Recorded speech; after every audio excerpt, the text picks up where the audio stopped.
Class 10th का हिंदी छठा chapter अभी पढ़ रहे हैं। हम पूरा हिंदी कंप्लीट आपको देंगे एग्जाम से पहले। काव्यखंड का छठा चैप्टर आज हम पढ़ रहे हैं, जनतंत्र का जन्म। हम हर एक चैप्टर में आपको 3-3 वीडियो देंगे। पहला वीडियो में कवि का परिचय होगा, दूसरा वीडियो में पूरा कविता पढ़ के उसका भावार्थ बताएंगे, तीसरा वीडियो में ऑब्जेक्टिव प्लस सब्जेक्टिव दोनों करवा देंगे। तो आइए छठा चैप्टर हम स्टार्ट करते हैं। काव्यखंड का क्लास 10th का छठा चैप्टर का नाम है जनतंत्र का जन्म। ये जनतंत्र का जन्म को समझते हैं, इसका मीनिंग समझेंगे। जब इसका भावार्थ जानेंगे तो इसका मीनिंग समझेंगे। जनतंत्र का जन्म क्या हुआ। इस जनतंत्र के जन्म को जो लिखा है रामधारी सिंह दिनकर, ऐसा इंडिया में कोई भी व्यक्ति नहीं होगा जो इस कवि को नहीं जानता होगा। रामधारी सिंह दिनकर, इसी का आज परिचय अपना लोग पढ़ते हैं। जनतंत्र का जन्म को कौन लिखा तो बोलिएगा रामधारी सिंह दिनकर। तो कवि का परिचय आइए देखते हैं। राष्ट्र कवि रामधारी सिंह दिनकर का जन्म 22 दिसंबर 1908 ईस्वी सिमरिया बेगूसराय बिहार में हुआ था। अब यह राष्ट्र कवि एक बात जान लीजिए, रामधारी सिंह दिनकर जो है राष्ट्र कवि था।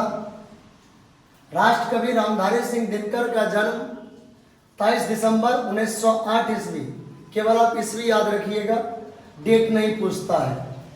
राष्ट्र कवि रामधारी सिंह दिनकर का जन्म 23 दिसंबर 1908 ईस्वी सिमरिया बेगूसराय बिहार में हुआ था।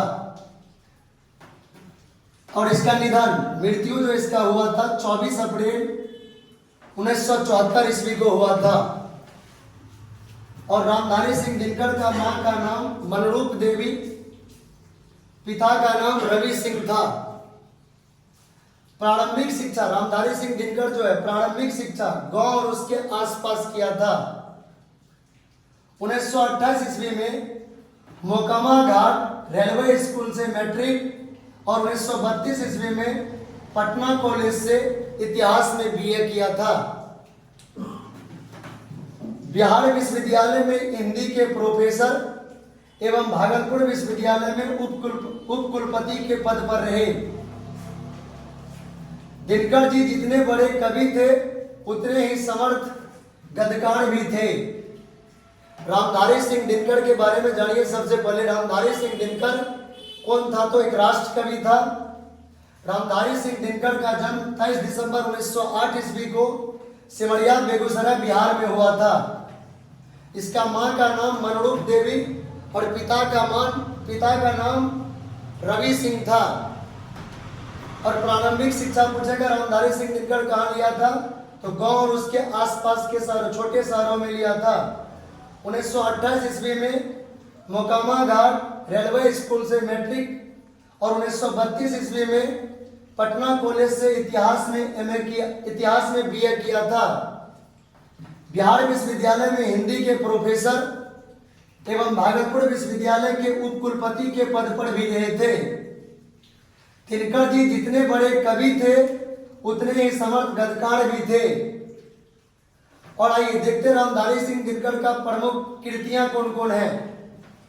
पहला है प्रणभंग, दूसरा रेणुका, तीसरा हुंकार, रसवंती, कुरुक्षेत्र, रश्मिरथी, नील कुसुम, उर्वशी, परशुराम की प्रतिज्ञा, हारे को हरिनाम।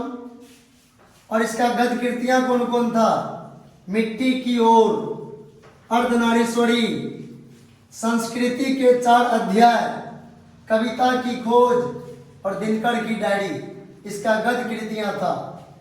अच्छा आइए इसका कुछ जो कविता जो लिखा था उस पे इसको कुछ ना कुछ प्राइज भी मिला था। तो कौन कविता पे कौन चीज मिला था ये देखते हैं। संस्कृति के 4 अध्याय पर साहित्य अकादमी मिला था और उर्वशी पर ज्ञानपीठ पुरस्कार मिला था। भारत सरकार की ओर से पद्म विभूषण भी मिला था इसको। वे राज्यसभा के सांसद भी रहे हैं। दिनकर जी उत्तर छायावाद के कवि थे। उनमें इतिहास और संस्कृति की परंपरा की गहरी चेतना है। इस कविता में कवि सदियों से पराधीनता सह रही जनता को स्वतंत्रता रूप में देख रही है। आइए एक बार पढ़ दिए हम पूरा, आइए एक एक बात को अब समझते हैं जरा ध्यान से। कवि का परिचय। राष्ट्र कवि रामधारी सिंह दिनकर का जन्म 23 दिसंबर 1908 ईस्वी को सिमरिया बेगूसराय बिहार में हुआ था और इसका निधन 24 अप्रैल 1974 ईस्वी को हुआ था। इसका मां का नाम मनरूप देवी और पिता का नाम रवि सिंह था। प्रारंभिक शिक्षा जो रामधारी सिंह दिनकर गांव और उसके आसपास के शहरों में किया था। 1928 ईस्वी में मोकामा घाट रेलवे स्कूल से मैट्रिक और 1932 ईस्वी में पटना कॉलेज से इतिहास में बीए किया था। बिहार विश्वविद्यालय में हिंदी के प्रोफेसर एवं भागलपुर विश्वविद्यालय में उप कुलपति के पद पर भी रहे थे। दिनकर जी जितने बड़े कवि थे उतने ही समर्थ गद्यकार भी थे और प्रमुख कृतियां इसका प्रणभंग, रेणुका, हुंकार, रसवंती, कुरुक्षेत्र, रश्मिरथी, नील कुसुम, उर्वशी, परशुराम की प्रतिज्ञा, हारे को हरिनाम और इसका गद्य कृतियां कौन कौन था? मिट्टी की ओर, अर्धनारीश्वरी, संस्कृति के 4 अध्याय, कविता की खोज, दिनकर की डायरी। दिनकर की डायरी बड़ा फेमस है, यहां से 2 ऑब्जेक्टिव पूछने का चांस रहता है। संस्कृति के 4 अध्याय पर साहित्य अकादमी पुरस्कार मिला था। उर्वशी पर इसको ज्ञानपीठ पुरस्कार मिला था। भारत सरकार की ओर से पद्म विभूषण भी मिला था इसको। राज्यसभा के सांसद भी रहे थे। दिनकर जी उत्तर छायावाद के कवि थे। उनमें इतिहास और संस्कृति की परंपरा की गहरी चेतना भी है।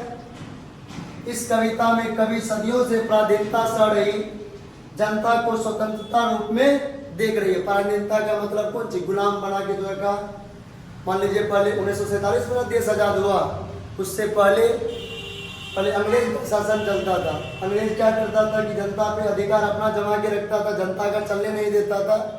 जनता को जो कहता था जनता को वही करना पड़ता था।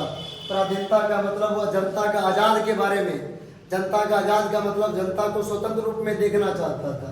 जनता को स्वतंत्र रूप में देखने के लिए इस कविता को लिखा था। जनतंत्र का जन्म।